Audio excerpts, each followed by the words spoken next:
can I tag you too? Ben Sweet. Hey, what's happening? I've shaved for this. I've got my best t-shirt on. I think this one was $9. So I've got my jogging pants on. We are doing the COVID business plan right now. That's what's going on. Business plan right now. And, I think you have the best name in real estate. I mean, other than me, but I'm not a realtor. So I would say, anyway. Yours is good. Yours is good. Yeah. Good. Are we unstable? We're unstable anyway. But so you were talking about, I thought it was wonderful, and maybe just let's talk to people out there, other entrepreneurs. You were saying everything you do right now for your people. I think you were saying everything you do right now is gonna be wonderful long term. Like, can we jump off from there, or do you want to start somewhere else? Yeah. No, that's good. So I'm kind of looking at everything as there's like 3 different sections. And the first section is it's about being a leader for your people, right? It's about, when I say your people, I mean, you could be a single realtor or a single entrepreneur, but it's about being a leader for your customers because they're still looking to you. They are your tribe. They are your people. They're your audience. So no matter what, they're looking to you for guidance. So if you are being funny, if you are spreading the light, if you are truly taking advantage of what you're doing right now and legitimately caring for people and spreading the light, you know what I mean? Because there's not a lot of good news out there right now. So find the good news and spread that. So that's like section 1.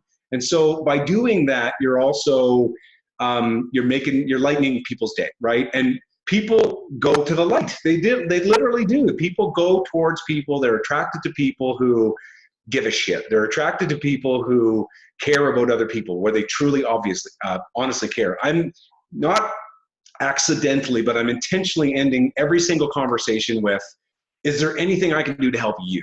How can I help you right now? Yep. And I got to be honest with you, people are half the people are taken aback, and the other people are like, oh, Ben Sweet, just look at you. There you are at it again, always wanting to help. And so, yeah. Right? Yeah. And a lot of people are like, oh, what a great question during this kind of time. And, and it's like, well, I legitimately mean it. Like, do you have someone that lives closer to me than you that can I go buy them some milk and eggs and bread? Do they need that? Like, how can I help? Because, anyway, small things like that. So that's kind of section 1 is, what am I doing right this very moment to impact my people and kind of be the light, and be a leader more than anything, right? Because everybody is kind of feeling like they need a leader in that regard. Now, not everybody, but many people are. And then the second thing is about, it's about servicing people right now. It's about fulfilling their needs. It's not just about kind of being there and talking. It's about taking care of things that they need right this moment. In other words, like, I'm a realtor, so do I have people that need an analysis? Like, should I be every day as a realtor putting together two analysis, I don't even know how to say that word, what? CMAs, let's call them CMAs, comparative market analysis. Anyway, so, if this is going on YouTube, somebody underneath is going to Google it. They're going to be like, here's the correct use of the word. Anyway, and thank you for that. Thank you. Exactly. So that's kind of section 2. Like, are you doing the service? Are you staying on top of the service that you should be doing right now? Are you in service to your people? Are you doing the right things that you need to do every single day? Like, how many of your people are not on some sort of a market update? Now, I don't mean like a general overall Calgary market update. I mean their particular neighborhood. Like, the real estate board offers the ability for us to do this stuff for free. It doesn't cost anything.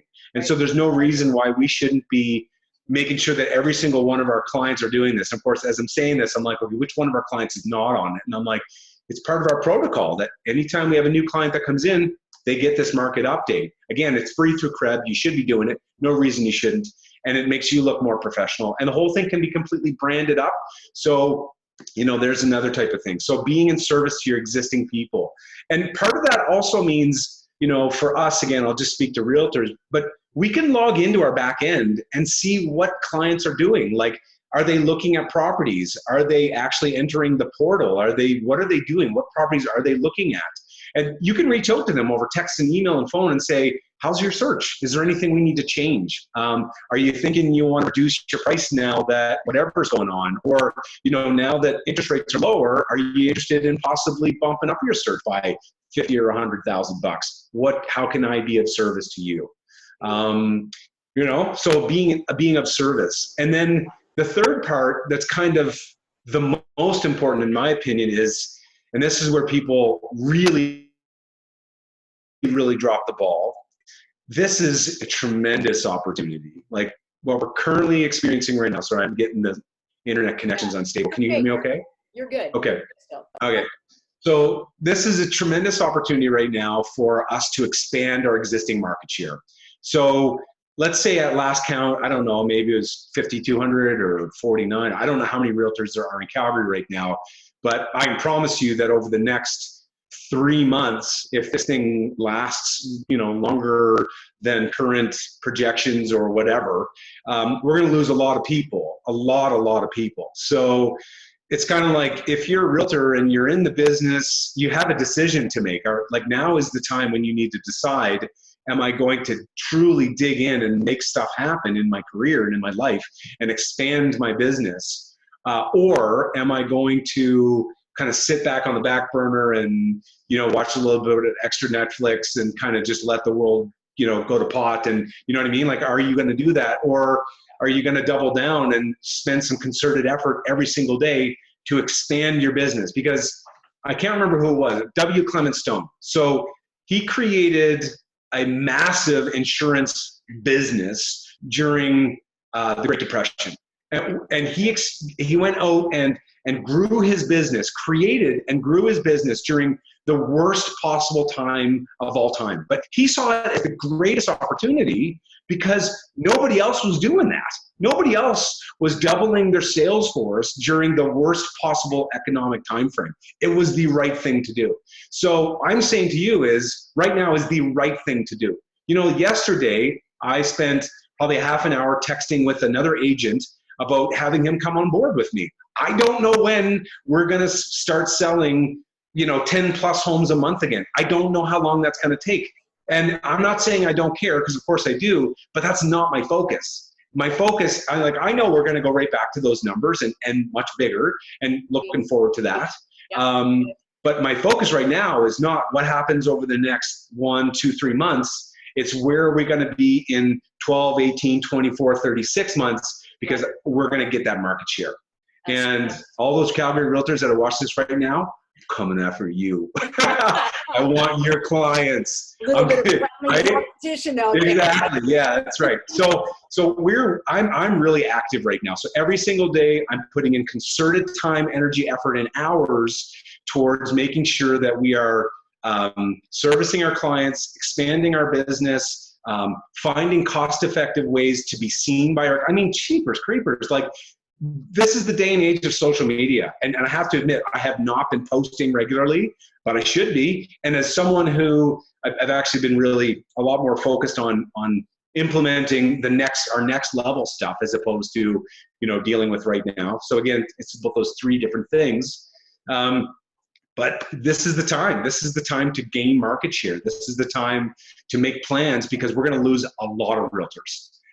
And all those people that are brand new to the business, I'm not telling a tale of woe, but I'm saying you really, truly need to make the decision right now, today. Are you going to continue to be a realtor? And if you are going to be, then you have to plan out your next 20 action steps and start crushing that list right now. And you don't have the luxury of waiting a month, 2 months, 3 months, because you're probably not going to get a paycheck during that time frame. So you have to be committed to making sure that you're building your market share during this time frame. And I can't remember the guy's name, David Greenspan. I don't know why I keep saying can't remember, and then I do. But yeah. David Greenspan. He's the guy. He's the market share 101 guy. Does that ring a bell? Have you ever seen his stuff? I think he's out of Toronto. Anyway, his whole thing is mind share, or market share equals mind share.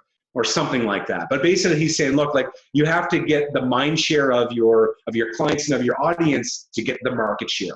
At least that's what I take from his stuff. And that's true. You really need to be out there. So, I mean, we're expanding our marketing right now today. I'm spending more money now than I was a month ago on marketing. And most people are drawing back. I'm getting ready to go plunk signs around neighborhoods and hey, do you need a free evaluation? I don't need to come to your house. We can meet like this. Do you want to meet over Zoom? Like FaceTime, walk me through your house. Like, let's take a look at things. I'll guide you through the MLS. I'll show it to you right here. Like, is that not a great way to like get in front of people, to talk with people? I mean, like, anyway, my whole point is we live in a day and age where we can so cost effectively reach so many people. The only thing is your message needs to be different than everyone else's, because that's the only way you don't stand out, is that if your message is the same as everyone else's, you're reaching no one because you just sound like everyone. Yeah. Yeah. Sorry, that was one question. That's the answer to one question. I love it. And I loved your passion. That's why I was like, Ben, can I just record? Yeah. And it totally speaks to me I have a quote from Tom Story, one of our clients in Toronto. He's a top agent there. And I loved what he said. I don't even know if it was his, but visibility beats ability. And not that we're not all working on our skill set, but what is it? Visibility. Visibility beats ability. And how can you be visible right now, whether it's on social media or for me, like one way that I feel like I can stand out right now is calling through. Like I put on Facebook this morning, I'm like, here's my client list. Expect a phone call from me, just checking in to see how you are. Like, and that same thing of being a leader for my tribe, I guess, or, I'm looking to leadership as well during this time, my own leadership. And, one way you can stand out is just calling people and just going, how can I help? Like what you said first. And, visibility on social media, putting really helpful, informative posts out there. Like me posting this, hopefully it'll help somebody out there who's maybe sometimes we get stuck in fear, worry, anxiety. I've had moments and I'm like, okay, just act now in helpful ways and caring ways, because that gets me out of my own head and into helping people and in service. And, one quote that I know is when I'm on, like, be on purpose, not on self. And we are serving a bigger community here where, I see it as a great opportunity for all of the things you talked about, but to really be bigger than just our own businesses, serve our communities right now. And that's where it speaks to me of what we're doing right now, whatever we're doing. It may or may not involve or result in super short-term business, and it may, right? People need our help. People need our services. But whatever you're doing now is setting you up long-term, no matter what. So any activity you do right now for your people and prospective clients and easing fears and concerns. I mean, you guys people have real estate questions right now. What a great time to talk to people. So they do. Yeah. And I just want to add one more little piece to that as to that this concretes why what you just said and what I just said is true. So I talked about the whole W. Clement Stone thing where he was out there building his business and expanding his sales force during this slow time. And so the reason that was so effective was because the marketplace was less crowded, because people were drawing back and spending less. So if you, as a real estate agent or whatever it is that you do, if you're out there more, then you're getting way more high quality attention for the same cost as you would before. So that's the first thing. The second thing is that when all of a sudden business goes back to normal, you've expanded your client base. So all of those other realtors or all those other people that are now, okay, time to get back to work. It's like, no, it was never time to stop work. So the point is that you've expanded your market share, and all these other realtors that are then trying to get business and they're all competing against each other again. Well, you've already expanded. So now all that's left is for that market share to just start lining your pockets. And I say that in a very business sounding way, but behind that whole thing is about true, solid client service. And it's about making sure that everybody gets what they need. So if all your business principles are in place, your market share grows during times of quietness, and it's truly the best time. I mean, right now, people are kind of quiet. They're a little scared, so they don't know what to do. So you know, sometimes your message can be heard much more loudly and clearly during times like this. You just have to speak up and stand out. So that's what I mean. That's kind of like the actual mechanics behind how and why it works to grow your business during times like this. Right. Yeah. Beautiful. Yeah. I was going to say more, but I think that is just a perfect way to end this conversation. I think it's beautiful. And I wrote notes, dude. Like, sorry, I don't know if I should be calling you dude at this point. I mean, okay, dude. It's okay, dude. But I wrote notes, and I think you've definitely even given me a lift today in all of it, like juggling the, I want to serve people. People still need gifts, for example, all that, but also coming from this helpfulness and care and love and, you know, stuff that does tend to come, like it's what I tend to focus on anyway in my business, but to double down on that love and care and connection right now to people, and good things will come from that. Good things will come from that. There's Lisa walking along, but thank you so much for this conversation and the time. And, thank you. Yeah, and I'll be in touch for sure, and we'll be in touch. Awesome. Sounds good. Okay. Thanks, Vonny. Talk to you soon.